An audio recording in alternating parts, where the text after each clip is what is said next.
the pleasure of being joined today by Butcher Girl Alison. Alison, thank you so much for joining me. Oh, thank you for having me. Oh, pleasure. Now, Alison, could you please just share a little bit about your background into what you're doing now? Yeah, sure. So I'm a butcher by trade and I've been butchering for over 20 years now. I actually fell into the industry. I was working in London. So I lost my job in a caftan shop because it turned out I wasn't very good at selling caftans in Notting Hill, London. And one day, it was during the Christmas period actually, and I was walking past a butcher shop on my walk every day, and I just loved the window. So I fell in love with the presentation of it, and I would see the men at that time running around in the back of the shop with their straw hats, serving people, displaying the meat in really creative ways. And I decided to go in and ask for a job. So I kind of fell into it. After that, I decided to come back to Australia and I did 2 years there. They offered me the job and they could see how passionate I was about the whole industry and the meat and the craft of butchering. I decided after 2 years of spending time with them to come back to Australia and complete my apprenticeship as a butcher. And since then, it's just been quite the journey. Oh, amazing. What a story. Yeah. Now, with Easter approaching, what cuts or trends are proving popular this year? Obviously, lamb is very big at Easter time. A lot of people like to experiment with the lamb shoulder, a lot of slow cooking. You can do lots of nice things with that, with seasonings and dry rubs and slow cook it. Lamb legs, always a big one at Easter. But I also noticed that a lot of people are just doing whatever they like. It's a celebration, isn't it? So they're using a lot of beef as well, slow cooked beef cheeks, or your beef Wellingtons is also always a big one at events like that. They're the trends that I'm seeing today. Yeah. Do they change over time? Or are they pretty regular? Yeah, I think they do. I think the more educated the consumer gets, the more it changes. And people want to experiment, and I think social media's got a lot to do with that as well. They're seeing a lot more, people are getting more confident. They're hearing that this is what you can do. You don't have to just be doing lamb. You can be doing beef. You can be doing duck. Yeah, it's a celebration, isn't it? So you can be experimenting with anything. Oh, it's so creative as well. Lots of space to be creative with different. Yeah, absolutely. Yeah. Now, you touched on before how you've had a lot to do with the international audiences. What key messages do you sort of say or hear about Australian meat to those international audiences? Yeah, I think we've got a great reputation for amazing beef here in Australia. It's very consistent. I think our supply chain is really well set up. I think the message that Australia sends is that we are really passionate about our beef. We have great land space and we have good rainfall, of course, so we always produce good, consistent beef. So international people tend to trust us, and that's an awesome thing for Australia, our industry. And yeah, I think internationally we are at our top of our game. I've worked in China for 6 years. I was an ambassador for Australian beef, and I could see the love and the appreciation they had, knowing it was coming from Australia. Yeah, that's fantastic. How are you seeing the current market sentiment sort of influencing consumer behaviour at the moment? That's an interesting question. I think we're more about sustainability now and homegrown, and I think that has had a huge influence on the market. I think that the whole supply chain is really important, and the producers the backstory. People like the backstory. I always remember being in China selling Cape Greenham beef, that they loved the fact that it was known to be a happy cow. It was grazing happily, and that the backstory of all these beef producers' brands is just so important. They all have a different story. They just have to find that story and promote it. It's not all the same, the region it's from, people are really interested in where it's coming from, how it's been treated along the whole supply chain. Yeah, yeah, definitely. And Australian agriculture has such an amazing story across the board. Like it's Yeah, it does. Yeah, it does. I'm very proud of it. yeah.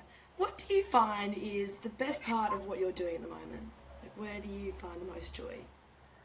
I mean, I do love my event butchering. I think it's a great way to showcase women in the industry. And I'm since I started Butcher Girl, I guess I've fallen into that I've become an advocate for women in industry. So it's lovely to get up and showcase my skills as a butcher. And I also love educating people on all the forgotten cuts. So that brings in the sustainability factor as well, that we're using the entire animal. Nothing's going to waste, and we're honouring that animal in the right way.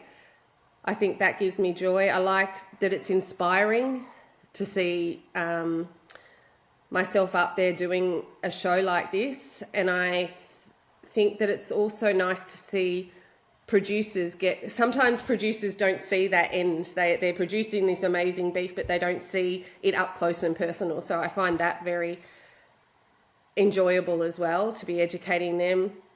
And I like to make it fun, not like a lecture, engaging. I also like to bring it back to the fact that I grew up on an Angus beef farm in Haywood. I wasn't ever thinking I'd be a butcher. I never got close to the meat like that. It was purely, it was always going to the abattoir, and then I'd see it at the butcher shop, but it never did any home kill. The only thing that I think that it did for me was the ick factor, working on a farm and getting your hands dirty and being able to be okay with that. So I like to share my story, and hopefully inspire other women to join the trade as well. Yeah, well, it's a really full circle moment with the upcoming World Angus Forum, with Yes. you speaking in Brisbane. Yeah. Now, what role do you see Angus beef playing in today's market? How does Angus beef stand out, you think? Like I said before, it's very consistent product. It breeds well. You can crossbreed it as well. But I love working with Angus beef because it's consistent. I like the fact that the yield on it's really good as well. I also see the role. I think we're all very familiar with it too. So I love working with it, and I see the role. I mean, everybody is familiar with Angus beef all over the world. So I see it being very important. Yeah, absolutely. And now, what insights are you hoping to share at the World Angus Forum? I think the insights I'm loving. I'm excited about sharing would be educating about the secondary cuts. So debunking the idea that the primary cuts like the tenderloin or the cube roll or the your porterhouse are the only tender cuts within the animal. So I like pulling out those cuts, educating people on what you can do with these cuts that you probably haven't seen before, but feel confident in asking after the show. So that I love educating people about those cuts and the versatility of them and the sustainability factor. What is one of those cuts you think most people would be surprised to learn about? Like one of those... I often in my shows I find it interesting. People come up afterwards and engage with me, but they're very interested in the flank. So most people see the flank as one piece, but it's actually a whole piece with many muscles within it. So there's 5 skirts within that flank, and I like to pull them out. And I found that most people are really interested in the flap meat, which is a cut that's very versatile, and it's within that flank, and it's big and it's thick and it marinates like a champion. I think people are most interested in knowing that the flank isn't just your palm skirt, which is normally just that piece that people are familiar with, and the rest goes in the into the mince or the sausages, but I'm pulling it out, showing you that you can make a steak out of this, you can strip it, you can slow cook it, and it also saves you money as well because it's a forgotten cut. Yeah, it's all this chat's making me very hungry. Oh, good. What advice would you give to someone wanting to step into the industry of butchery, or maybe even for young females wanting to enter a career in what you're... My advice would be your own self, and you can work under someone else as a butcher, but promote yourself as well, like at the same time. Create a platform through social media has given us that today, that we can promote ourselves, be individual, and showcase to the world that we can be just as good, or if not better, than males in the industry. But it's still heavily a male-dominated industry, and I hope, and I know that I have helped, because I get lots of different messages from women all over the world about how I make them happy about seeing my face doing this male-dominated job, and how it makes them feel